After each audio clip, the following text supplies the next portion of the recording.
নমস্কাৰ, মই ৰঞ্জন চৌধুৰী।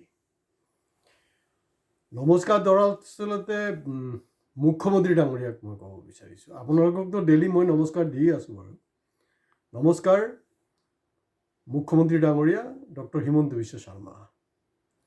আমি যোৱা 10 বছৰ, তাৰমানে যেতিয়া 2016ত আপুনি বিজেপিলৈ আহিলে, তেতিয়াৰ পৰা শুনি আহিছোঁ যে অসমক আপোনালোকে টপ 5 ষ্টেটৰ মাজত বনাব, মানে টপ 5।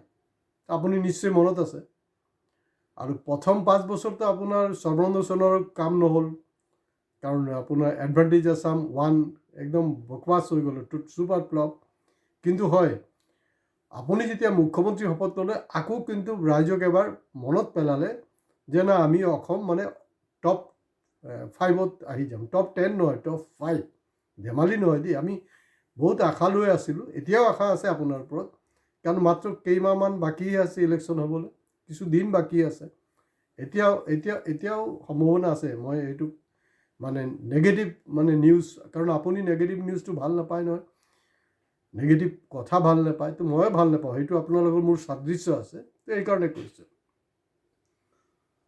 এতিয়া কুৱেশ্যনটো খুব চিম্পুল হয় যে ৰিচেণ্ট আপুনি জানে, আপুনি তাত টিপ্পনীও কৰিছে, মেঘালয়ত যি অবৈধ কয়লা খননৰ ফলত যি দুৰ্ঘটনা হ'ল, তাত অসমৰ শ্ৰমিকো মৃত্যু হৈছে। ইয়াৰ আগত অৰুণাচলত মৰিলে, নাগালেণ্ড, অমুক তমুক এইবিলাক ষ্টেটত হৈ আছে, মানে আমাৰ চুবুৰীয়া ৰাজ্যবিলাক হৈছেই, আৰু চাউথ ইণ্ডিয়াততো হৈয়ে আছে, সেইটোও হৈছে, নোহোৱা নহয়, হৈ আছে। বহুত বস্তু গাপ দি থয়। আপুনি ৰাজহুৱা কৰিবনে? আজি কপতি যোৱা 10টা বছৰ অসমৰ কিমান শ্ৰমিক, প্ৰব্ৰজিত মাইগ্ৰেণ্ট ৱাৰ্কাৰ বেলেগ ষ্টেটত গৈ মৃত্যু হৈছে, আপুনি মানে এটা শ্বেতপত্ৰ জাৰি কৰিব পাৰিবনে? যদি কৰা নাই, আপুনি কৰা নাই বুলি কৰি দিয়ক। তাৰপিছত আমি এইটো ওলাম, যি কৰিম আৰু হয়তো হ'ব পাৰে। মেঘালয়ত হৈছে, ক'ত? কোনো লিগেল মাইনিঙত নহয়, ইললিগেল মাইনিং। আৰু আপুনি কৈছে যে এইবিলাক অসমৰ নহয়, এইবিলাক এনেই অসমৰ বুলি চিনাকি দিয়া, আচলতে বাংলাদেশী হয়। তো অসমৰ বুলি চিনাকি দি বাংলাদেশী কেনেকৈ হয়? অসমৰ বুলি চিনাকি দিবলৈ গ'লেতো তাৰ হাতত ডেফিনেটলি ডকুমেণ্টছ আছে।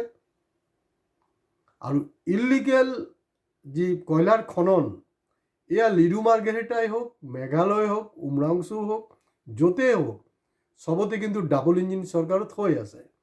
আৰু এই গোটেই যি ব্যৱস্থা, এই গোটেই ব্যৱস্থাৰ লগত আপোনাৰ তৃণমূল পৰ্যায়ৰ নেতা, দলৰ নেতা, দল সংগঠন, পুলিচ ডিপাৰ্টমেণ্টৰ পৰা আৰম্ভ কৰি প্ৰধানমন্ত্ৰী কাৰ্যালয়, মন কৰিব দেই, প্ৰধানমন্ত্ৰী কাৰ্যালয় আৰু কোল মিনিষ্ট্ৰীলৈকে গোটেই এটা নেক্সাছ ইনভলভ হৈ আছে। এইটো এনেই চলি থাকিব পৰা নাই। এতিয়া বিভিন্ন জেগাত মানে এইবিলাক মানে ইলিগেল বুলি ঘোষণা কৰে, ঘোষণা কৰাৰ পিছতো কেনেকৈ লিগেলাইজ হৈ যায়। আজিৰ দিনটোত শ গাড়ীত আমাৰ মাৰ্ঘেৰিটা চাব ডিভিজনৰ পৰা গৈ আছে, নোযোৱা নহয়, গৈ আছে অবৈধভাৱে।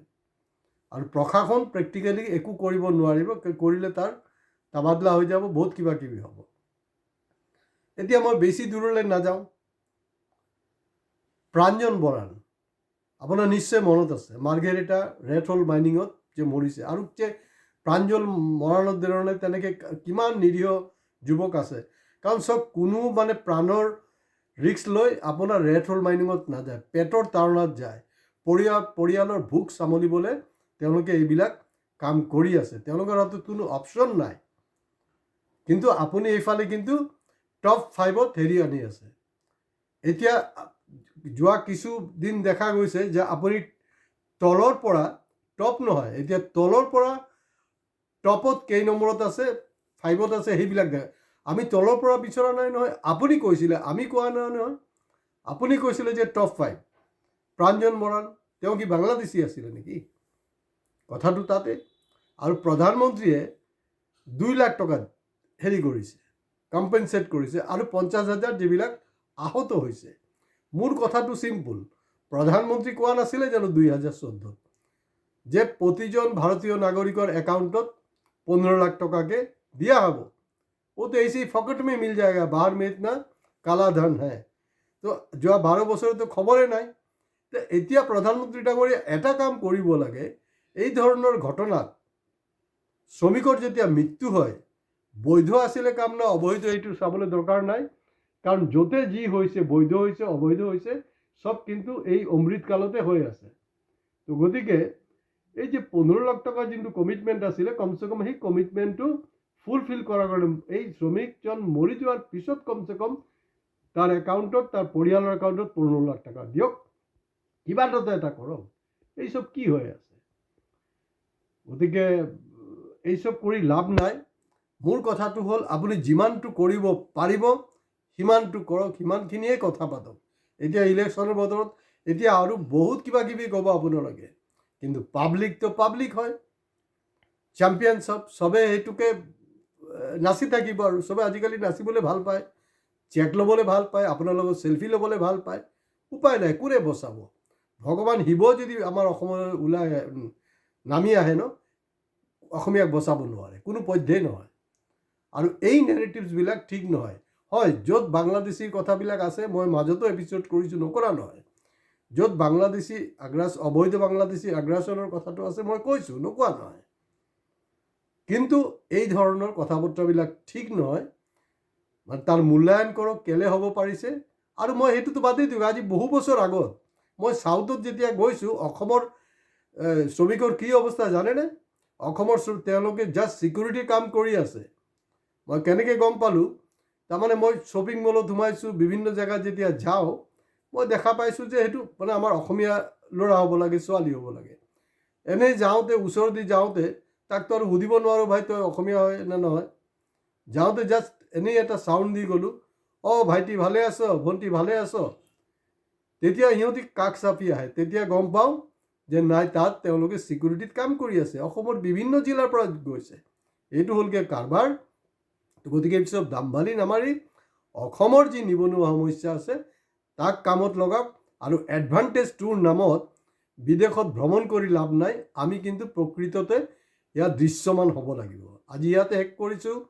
ভিডিঅ' ভাল লাগিলে শ্বেয়াৰ কৰিব, যদি বেয়া পায় গালি পাৰক, ভাল পালে কমেণ্টছ দিয়ক, আৰু হয় ছাবস্ক্ৰাইব কৰিবলৈ প্লিজ নাপাহৰিব। নমস্কাৰ।